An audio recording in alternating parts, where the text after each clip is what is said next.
Today we're going to take a look at retro games like Zelda and Ys, focusing mostly on games that people may not have heard of before.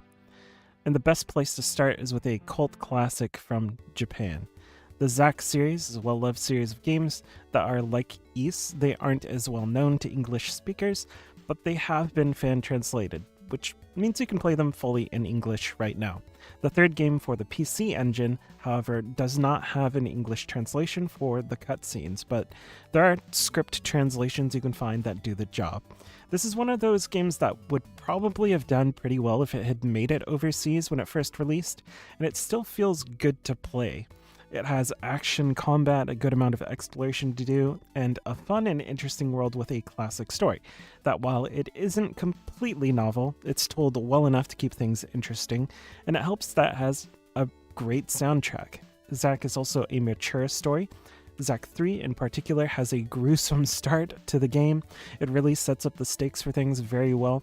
Sadly, the PC engine ports of Zack 1 and 2 haven't been translated, and those are considered the best for modern play, but you can get started with Zack 1, Art of the Visual Stage, which has been fan-translated on both Super Famicom and MSX2. One of the better Zelda-style games on the original NES is Crystalis. Crystalis is actually a lot of fun. It kind of serves as this middle point between the Ys series and Zelda. It has a lot of similar features to Zelda games, including the overworld exploration, towns, dungeons, and various secrets, but it's a bit more action-forward in a way that is similar to Ys. And you don't have just the one way to fight, you also have spells and upgradable gear that you get as you play the game. It's a good combination of puzzles and combat, which would make anyone who loves Zelda and Ys very happy. I think Crystalis doesn't get enough recognition, probably because at this point it's something like 35 years old, and there are some clear connecting points to modern games that you could make with it, such as something like Alabaster Dawn, the upcoming game by the devs who made Crosscode. Either way, play Crystalis. There is a version on the NES and one on the Game Boy Color, so take your pick.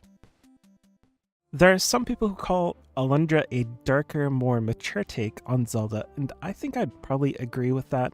If Crystalis is more action-heavy, Alundra takes the other route, being more puzzle-heavy. It has environmental puzzles requiring you to find switches, watch out for traps, and even do some platforming. And the story has some complex themes to it. It dives into concepts like mortality and nightmares, even having you dive directly into people's dreams, which serves as the game's dungeons.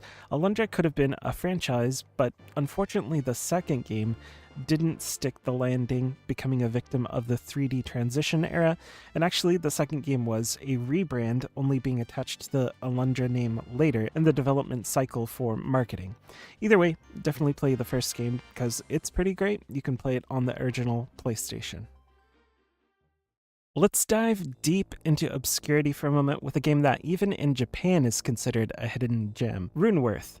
Rune Worth is in a similar category to something like the Zack series, a 3-part series of games that are similar to the old Ys games, but actually took some cues from Zelda.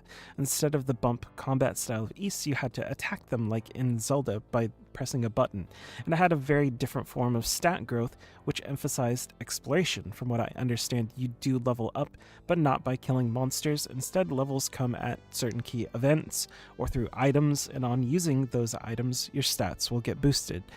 The world of Rune Worth has a ton of world building through dialogue, which unfortunately makes the game very difficult for non-Japanese speakers to enjoy, and it has no English translation as of yet.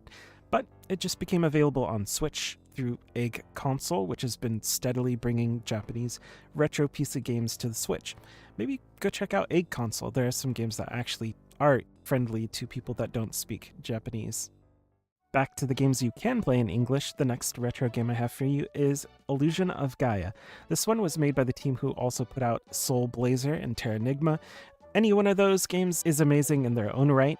Illusion of Gaia is a nice mix of the style of Zelda and Ys, with a top-down action style of combat that is a lot of fun to play through. One of the big mechanics of Illusion of Gaia is the ability to swap forms. During dungeons, you can swap to the form of Frieden, the Dark Knight, in order to solve puzzles, fight enemies, and later on you get a third form. Illusion of Gaia has fairly simple mechanics in combat and also has some puzzles. You also gain stats through exploration and clearing areas. The combination of a fairly simple style of gameplay and progression that feels fun and adds a new way to do things over time makes Illusion of Gaia a great game, one that I'd highly recommend for fans of Zelda and Ys. This game is a bit more specific, being nearly a clone of Zelda 2 in the way that it looks, Battle of Olympus. It also has some of the coolest advertisements and magazines from that era, really emphasizing the aesthetic, though obviously the way that it looks in the game isn't that similar to the advertisements, considering it's an NES game. What's interesting about Battle of Olympus is that it is actually non-linear. A lot of the game has you moving from one area to another, trying to get hold of the correct items so you can advance to the next part. But there is no wandering around an overworld map, like a top-down sort of thing. The map only serves to inform you of where you are. And if you end up on the wrong side of town, you're gonna have a bad time. The enemies don't mess around. This is an old-school Nintendo game after all. They didn't hold your hand back then. The use of those items that you get actually feels a bit similar to the Ys series, giving you different options to select for different situations.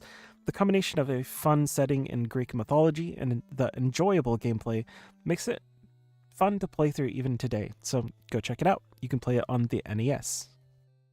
If you ever thought that A Link to the Past needed more guns, look no further than Ganpuru Gunman's Proof. Gunman's Proof might look a lot like Zelda, but it actually plays in its own unique way, which makes sense considering the focus on gunplay. Still, it's a top-down dungeon crawling experience that is pretty similar to Link to the Past. You'll need to get used to strafing here, since a lot of the gameplay will have you avoiding random hits, blasting with a variety of different guns, even a flamethrower and a bazooka. You can also get down low to the ground, which will help you dodge some of those bullets. Gunman's Proof is actually a lot of fun, even if it isn't crazy difficult, so if you're looking for something that is similar to A Link to the Past, definitely pick this one up. Unfortunately, there is no official translation, but there is a fan translation, so you can still play it in English. Ganpuru Gunman's Proof is on the Super Famicom. So there you go, 7 games like Zelda and Ys. I thought this would be a nice cross-section for fans of both games to try something new. I usually focus on newer games for these sorts of videos, but I'm a huge fan of the history of games and retro games, so I'd love to hear if you enjoyed the retro focus here. And if you have any other retro games that are like Zelda and Ys, put them in the comments so other people can find them too.